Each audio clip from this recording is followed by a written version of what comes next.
बेर चढ़ाने का बड़ा महत्व है। यहाँ चढ़ाते हैं कि नहीं चढ़ाते? चढ़ाते हैं। शिवरात्रि के दिन बेर चढ़ाने का बड़ा महत्व है।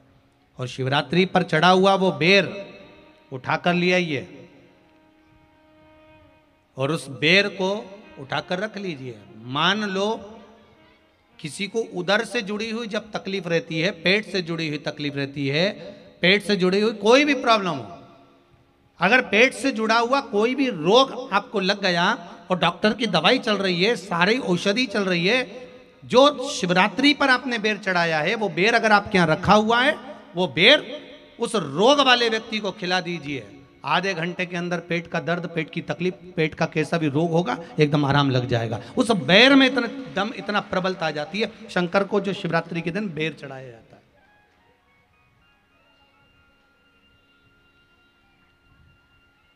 भगवान शिव पर समर्पित हुआ वो बेर का इतना महत्व महाराज।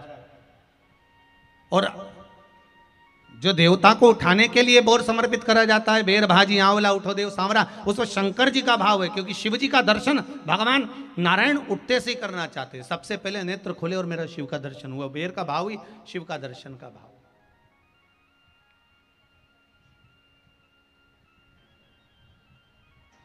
कितनी बड़ी औषधि होगी बेर के अंदर, जरा देखिएगा कि मेरे राम जी शबरी अम्बा के दरवाजे पर पहुंचे।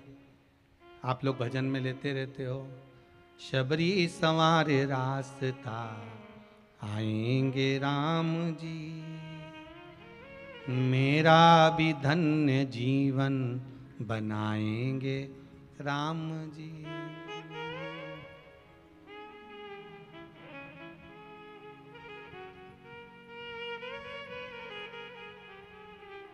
और बागों से चुन चुन के वो लेकर आई बेर की टोकरी लाई। खट्टे हो चाहे मीठे हो पाएंगे राम जी, मेरा भी धन्य जीवन बनाएंगे राम जी।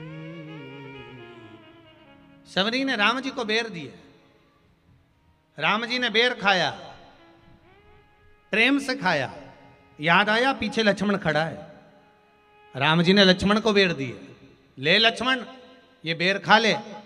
लक्ष्मण जी ने बेर लिए, लक्ष्मण जी ने बेर को देखा तो वो शबरी अम्बा अपने मुंह से झूठा करके दे रही है।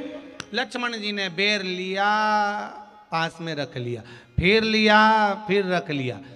शबरी जी राम जी को बेर दे, राम जी लक्ष्मण जी को बेर दे, लक्ष्मण जी वो बेर लेके पीछे फेंकते जाए। उठाए फेंका, उठाया फेंका, उठाया फेंका। अब कोई लक्ष्मण साधारण है? जब भगवान राम विष्णु हैं, लक्ष्मण शेषनाग हैं, शेषनाग अगर कोई चीज फेंकेगा तो क्या पास में फेंकेगी? उठाया फेंका, कोसों दूर जाकर गिरा। और वो बेर कब काम आया? जब लक्ष्मण जी को शक्ति लगी, बाण लगा, लक्ष्मण जी मूर्छा होकर जमीन पर पड़े। सुषेण वेद को बुलाया और वेद से बुलाकर पूछा कि लक्ष्मण कैसे उठेगा? तो कहा संजीवनी लेकर आओ।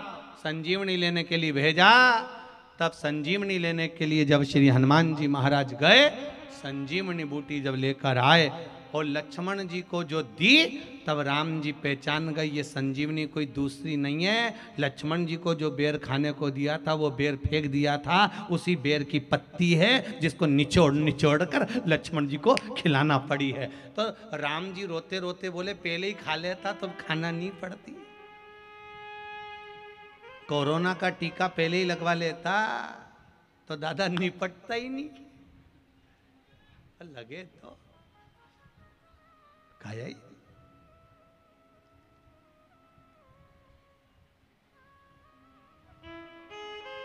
यहां तो सीधी सीधी बात है ना।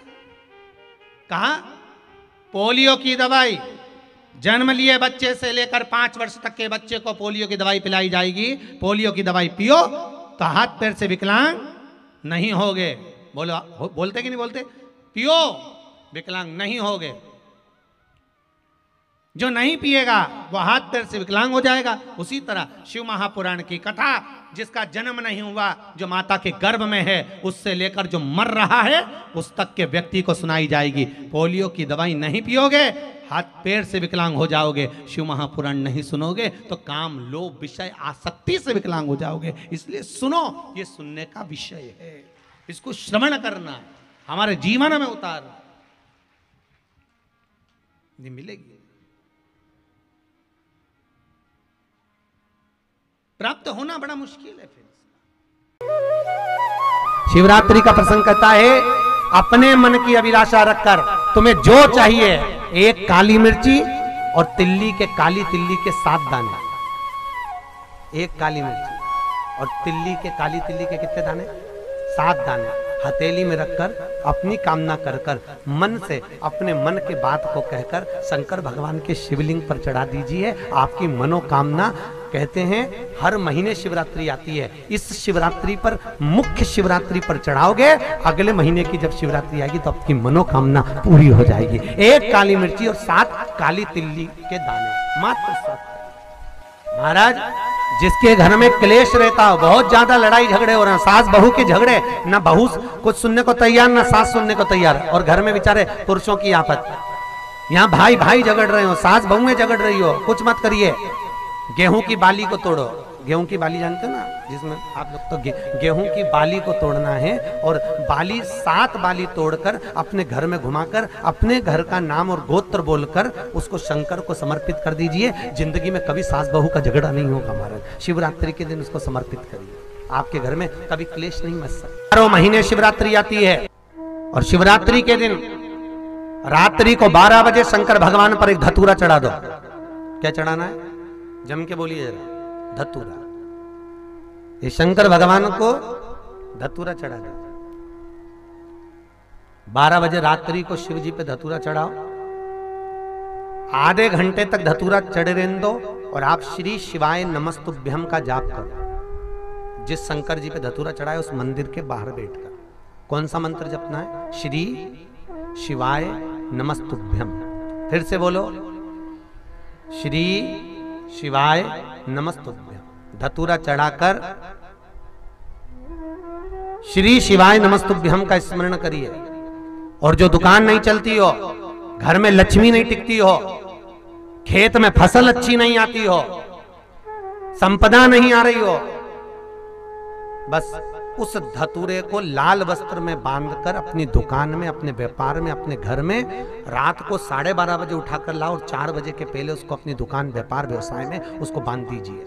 और अगर जो जमीन फसल सही नहीं दे रही हो, उस जमीन में ले जाकर गाड़ दीजिए। आपको जीवन में कभी तकलीफ नहीं भोगना पड़ेगी, लक्ष्मी बढ़ती चली जाएगी महाराज, संपदा बढ़ेगी। जो व्यक्ति ज्यादा बीमार रहता हो, बहुत बीमारी उसको घेरे रहती है, परेशान रह रहा हो, बीमारी बनी हुई है, तो बोर चढ़ाइए। बेर, क्या बोलते हैं यहाँ पर? बेर की बोर, वो खाने वाला बेर जो होता है, उस बेर को 7 बेर ले लो, और 7 बेर को लेकर अपने ऊपर से घुमाकर शिवरात्रि की दोपहर के 12 बजे शंकर भगवान के शिवलिंग पर ले जाकर उस बेर को चढ़ा दीजिए। आपका रोग, आपकी बीमारी मात्र 3 महीने के अंदर समाप्त हो जाएगी। धतूरे का बहुत अच्छा क्रम है महाराज, वो केवल शिवरात्रि के दिन करने का होता है।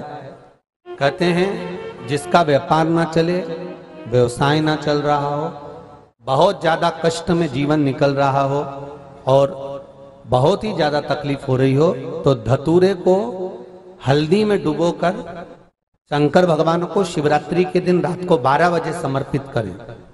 उस धतूरे को वापस उठा लाएं 5-10 मिनट के बाद, श्री शिवाय नमस्तुभ्यम बोलकर लाल कपड़े में उसको बांधकर व्यापार वाली जगह में कहीं पर भी उसको बांध दिया जाए। व्यापार पीछे नहीं हटता, व्यापार अग्रण्य भाव में बढ़ता चले जाता है। महाराज, उस धतूरे को केवल परंतु शिवरात्रि के दिन रात को 12 बजे ही किया जाए, हल्दी में डुबोना पड़ता है।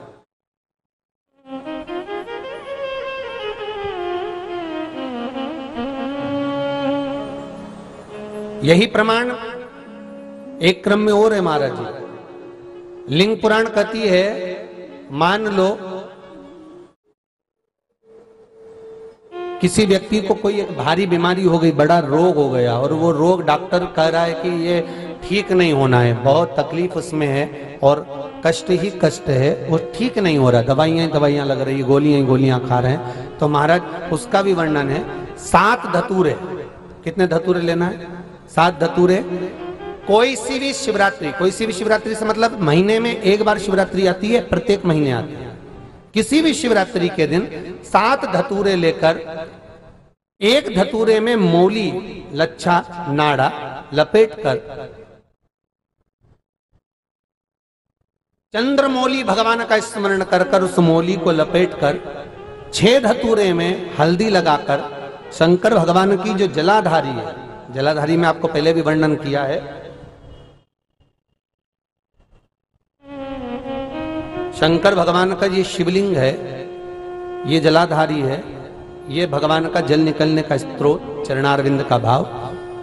शिवलिंग जहां रखा हुआ है ये पार्वती जी का हस्त कमल है, जो ये गोल भाग है ये पार्वती का हस्त कमल है, जहां शिवलिंग रखा है। जहां से जल नीचे गिरता है उसके सीधे भाग में श्री गणेश जी महाराज का स्थान है, उसके उल्टे भाग में श्री कार्तिकेय जी का स्थान है। जलाधारी के सामने एक मोटी सी लाइन होती है, कहीं सांप बना होता है, कहीं स्थान बना होता है। जो मोटी सी लाइन है ये शंकर भगवान की सबसे छोटी लड़की अशोक सुंदरी का स्थान है। जलाधारी के ऊपर जो 3 टेकी लगी है ये भृगु ऋषि का, भृंगी गण का स्थान है। इसके ऊपर जो कलश है, कलश में जो पानी भरा जाता है वो पानी जो बूंद बूंद नीचे गिरता है ये शंकर भगवान की 5 लड़कियों का स्थान है। जया, विषहरा, सामरीबारी, धोतली और देव, ये 5 लड़कियों का स्थान है। शंकर भगवान का संपूर्ण परिवार शिवलिंग के सामने से, जहां से जल चालू होता है गिरने के लिए नीचे की ओर जब जल जाता है, उस स्थान पर भगवान शंकर के सारे गणों का स्थान है। फिर जब जल बहकर सामने की ओर जाता है, जितनी दूर तक जल जाता है उतनी दूर तक भगवान शंकर के उस जल भाग को ग्रहण करने के लिए 33 कोटि देवताओं का स्थान है। इसलिए उस जल को हम लांघते नहीं है, क्योंकि वहां 33 कोटि देवता विराजमान रहते हैं महाराज।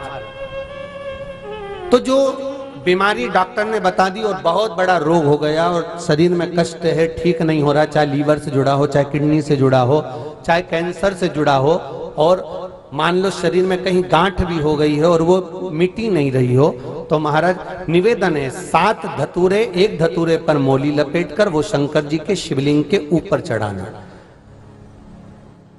6 धतूरे, उसमें से एक धतूरा भगवान श्री गणेश जी का स्थान, दूसरा धतूरा श्री कार्तिकेय जी का स्थान, तीसरा धतूरा अशोक सुंदरी का स्थान। महाराज शंकर भगवान की जगदम्बा जी के हस्त कमल के ऊपर एक धतूरा, 5, एक धतूरा जहां से जल नीचे की ओर बहकर जा रहा हो, पानी जिस जगह से नीचे गिर रहा हो बिल्कुल वहीं पर एक धतूरा चढ़ा देना है। उस धतूरे को चढ़ाने के बाद वो धतूरा वापस लेकर आना है। अवधूतेश्वर महादेव का नाम लेकर या चंपेश्वर महादेव का नाम लेकर उस धतूरे को, जो बीमार व्यक्ति है उसका स्पर्श कराकर बेलपत्री के पेड़ के नीचे पटकवा देना है महाराज। धीरे धीरे रोग में आराम मिलना प्रारंभ हो जाता है, औषधियां धीरे धीरे समाप्त हो जाती हैं और व्यक्ति स्वस्थ हो जाता है। ये केवल शिवरात्रि के दिन ही होता, 12 महीने शिवरात्रि आती है, आप किसी भी शिवरात्रि को कर सकते हो, किसी भी शिवरात्रि।